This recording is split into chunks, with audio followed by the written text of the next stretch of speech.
Cina itu tidak ikut IMF dan tidak ada hubungan dengan World Bank di awal tahun 90-an. Sewaktu menyalakan engine ekonominya, mereka menjalankan strategi Tiananmen Papers. Apa itu strategi Tiananmen Papers? Sebentar kita jelaskan. Boleh kita lanjut dulu dengan pertanyaan lagi? Sekarang kembali ke Trump. Trump dapat dana 2,2 triliun dolar dan Fed bersiap meluncurkan dana talangan tersebut. Dari mana ya dana tersebut? Kita semua tahu bank sentral adalah a lender of a last resort.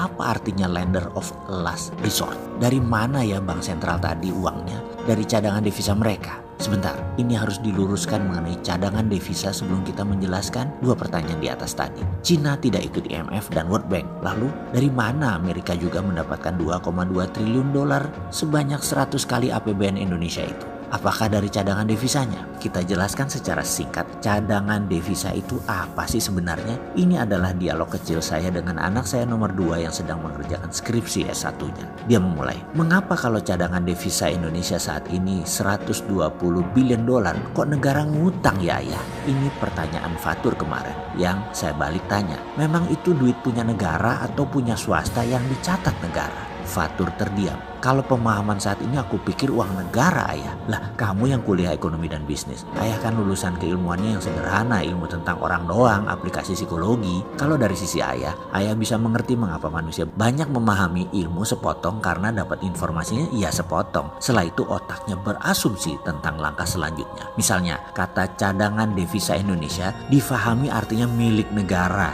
Sementara di BI kesannya ada uang 120 billion milik Indonesia. Bener deh, kalau ada uang 120 billion di tangan BI, nggak mungkin rupiah jebol ke 16.500-an seperti saat ini. Indonesia itu bergantung impor pangan dan impor bahan bakar migas. Dosisnya parah, 60% kebutuhan bahan bakar kita impor. Kalau pangan mungkin sampai 30% kebutuhan nasional impornya dan terus trennya naik. Ini gagal pemerintahnya ya ayah? Fatur bertanya. Oh enggak mas, beda gagal sama tidak mengerjakan atau tidak paham. Demikian saya mulai sontoloyo. Jadi rupiah bagaimana ke depannya untuk menahan jatuhnya rupiah? Nah, anak kecil seperti Fatur mulai peduli otaknya. Negara saja nggak pernah nanya beginian dalam otak mereka. Kalau negara memikirkan serius, rasanya selesai, pasti jadi kuat ekonomi dan rupiahnya. Kecuali lemah ini memang maunya mereka supaya dolar jadi 18.000 misalnya, karena strategi ekonomi nasional supaya daya saing ekspor naik. Ya bisa juga, kita lihat saja hasilnya nanti. Ini karena strategi atau karena kegeblekan mengelola negara. Kalau 120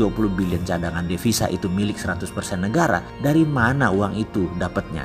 Begitu Fatur bertanya. Begini, yang ekspor itu negara atau swasta sih mas? Saya bertanya. Ya swasta, jadi yang dagang swasta itu misalnya siapa? Adaro, Sinarmas gitu kan? Ya uangnya di mereka. BI itu hanya mencatat saja uang dolarnya masuk dan keluar. Jadi 120 billion yang dipegang itu terbanyak ya swasta. Cadangan devisa artinya uang dolar berada di Indonesia. Begitu baca simpelnya. Kalau punya tabungan beneran harta di BI atau di Menq segitu, ya nggak mungkin negara jago hutang seperti sekarang untuk menutupi anggaran. Apalagi kemarin untuk corona, ngutang terbesar dalam sejarah Indonesia. Dahsyat. Yang bayar cicitmu aja belum terlunas tur, karena memang nggak punya muscle knowledge kalau negara saat ini dalam keadaan perang, dalam economic at war. Dan kalau dibilang ini war time, ngeyel mereka pejabat itu. Kita dibilang nyinyir, apalagi sama fans buzzernya yang fotonya gambar anjing. Parah mereka itu. Dianggap orang yang beda sama junjungannya, dianggap bodoh. Padahal yang bodoh ya mereka itu sendiri. Mereka nggak punya pengetahuan apa-apa. Mending kita beda pendapat. Ya sudahlah, lihat aja tahun 2020 dan 2021 ini. Kapal miring jalannya kapten. Lalu bagaimana membuat rupiah menguat ayah? Demikian Fatur balik bertanya ke awal. Saya jawab, ada cara perlahan, ada cara cepat. Cara perlahan lebih benar dan kuat. Karena bukan cara pemadam kebakaran. Dan cara cepat bukan intervensi pasar seperti buang garam ke laut itu namanya. Pertama kita petakan, kemana dolar keluar setiap harinya. Beli BBM dan beli pangan oleh negara. Beli bahan baku produksi dan import barang dagangan konsumtif itu swasta. Itu dana yang butuh dolar harian yang terbesar. Mungkin 95% lari dolarnya ya ke hal itu. Jadi kita mulai dari BBM. Bagaimana supaya kita tidak impor BBM? Nah ini kita membangun yang namanya strategi nasional untuk energi. Strategi nasional 10 tahun ke depan. Kalau saat ini lucu, malah disiapkan refinery pemurnian minyak yang dimana pikirannya adalah bahan mentahnya impor. Otaknya impor terus. Hebatnya lagi, gak dibangun-bangun kilang minyak tersebut. Hingga sampai saat ini kita impor BBM jadi, bukan crude. Kebijakan nasional bahwa Pertamina satu-satunya perusahaan yang boleh jual beli minyak itu harus diubah. Semua swasta nasional boleh. Negara memajakin saja. Saat ini Pertamina lembaga yang sangat tidak efisien dibandingkan dengan Petronas yang sumber bahan bakunya 1/10 Indonesia.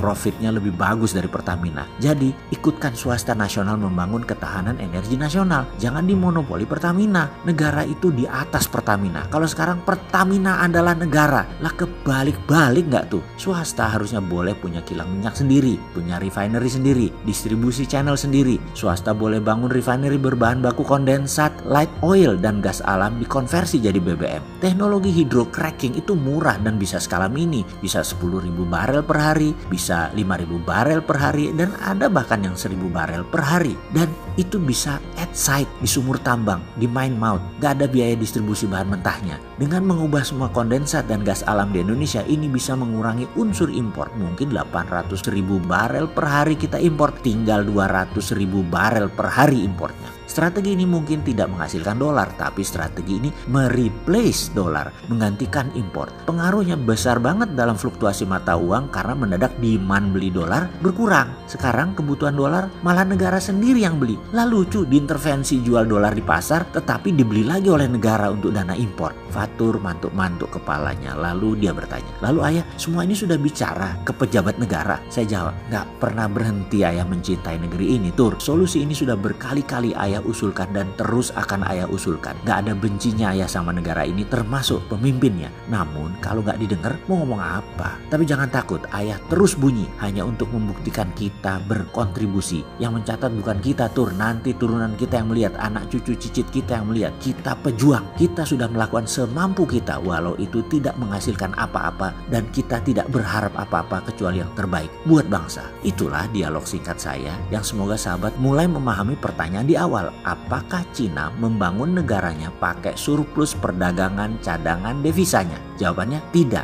karena waktu mereka memulai membangun tahun 1989 di awalnya, di mana Deng Xiaoping saat itu berkuasa, mereka tidak punya uang sama sekali dan tidak ngutang seperti Indonesia. Apa pakai FDI, Foreign Direct Investment seperti kita? Ya enggak lah, siapa yang mau invest di negara komunis otoriter di tahun 90-an itu? Lalu pakai apa? Mereka bangun pakai MMT. Gurunya para politbiro Cina adalah Michael Hudson, guru besar dari Missouri University yang mengajarkan MMT di Peking University. Termasuk Xi Jinping, presiden seumur hidup Cina dan pemimpin PKC Cina saat ini adalah murid beliau. Oke, sebentar. Sudah mulai paham kan? Apa masih mau dijelaskan lagi? Kalau Amerika bagaimana? Lah kok panjang ini?